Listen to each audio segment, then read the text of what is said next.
Self-identity and social identity in a conformist society.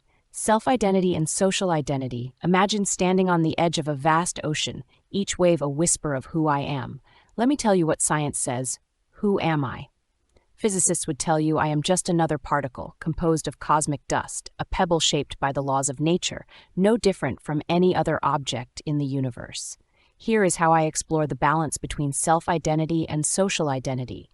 Yet, science does not know that beneath this physical shell, I am also a river in constant flux, changing with every passing moment down to the tiniest electron. I am never quite the same I you met yesterday is not the same physically, though I remain undeniably me.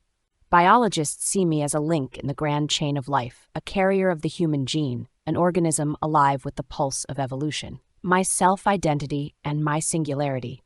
The psychologists, on the other hand, marvel at my singularity, asserting that I am singular in this vast universe, in my physical form, in my biochemistry, and in my behavior. I am as original and as unique as a snowflake.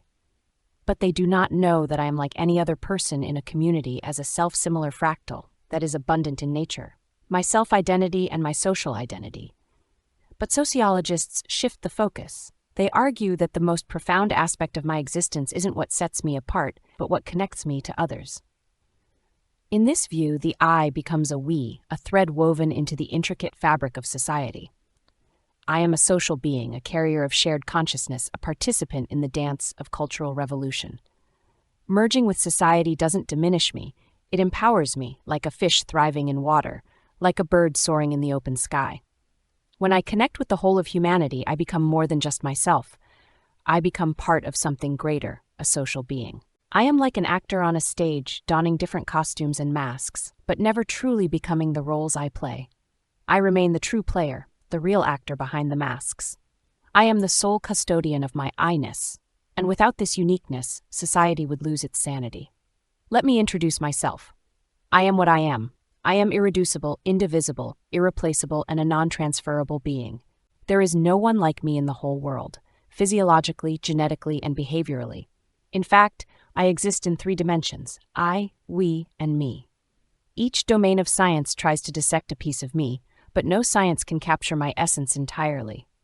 I am not just an object to be studied, but a subject, a mystery that eludes all attempts at full understanding. I am a particle and a wave simultaneously. In essence, there is no conflict between I and we, or I and me. Just as a single candle can light many others without losing its flame, I can merge into we without losing my individuality. The me is simply one reflection of I, shaped by the social roles I play, but never fully subsumed by these.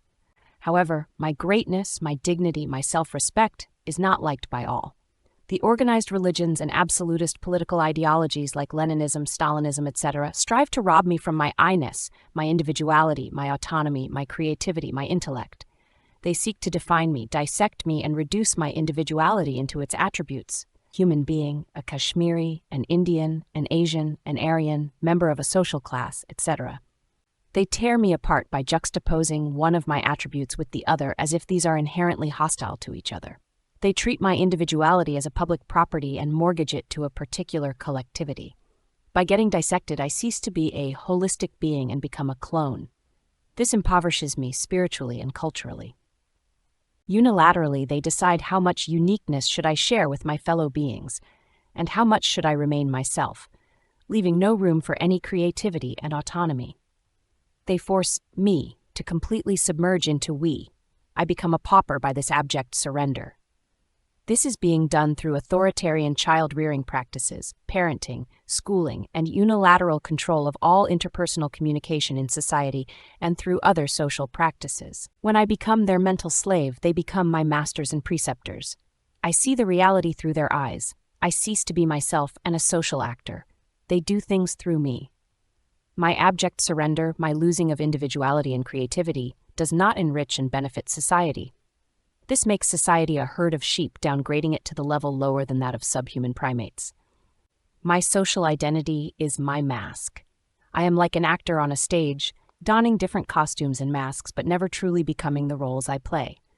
Whether I act as me or we, I remain the true player, the real actor behind the scenes and masks. My self-identity cannot be transferred, diluted, or delegated. I am the sole custodian of my I-ness, and without this uniqueness, society would lose its sanity. My self-identity and social identity are not the same. Yet these forces conspire to strip me of my uniqueness. Organized religions and political ideologies often seek to define, dissect, and reduce me to a set of labels: Indian, Asian, Muslim, member of a social class, or identities.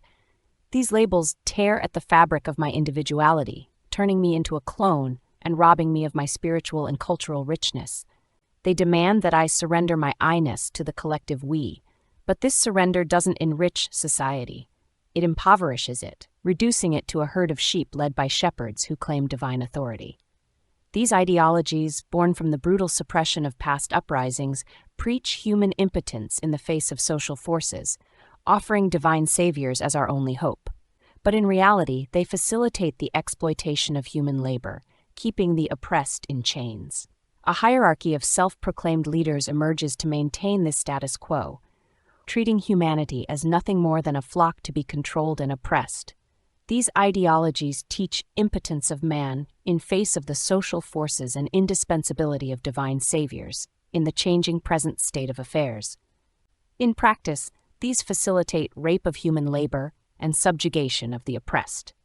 A battery of pimps has risen to sell the dreams of these saviors. They do it by winning hearts and minds of people with the deceptive communication, and by putting in place a grand coalition that operates in the society through father, Pita, and husband, Pati, in a family, teacher, guru, in a school, village head in a village, clerics in a mosque, temple, and church, responsible chairman in an absolutist party, head of state in a nation, head of global order in community of nations.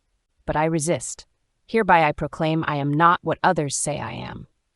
I am like water, capable of filling any container but never becoming the container itself. I play the roles assigned to me, but I remain the true self beneath the masks. I am a project, a process, a striving towards a goal.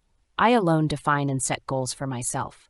I create, choose, and shape myself, always seeking to transform others and willing to be transformed. Ultimately, I am a vector in the vast space of existence, always moving, always searching for the limits of my being, and always striving to overcome them. And in this struggle I find my true essence, a being in flux, ever-changing, ever-growing, and always true to the deepest core of who I am.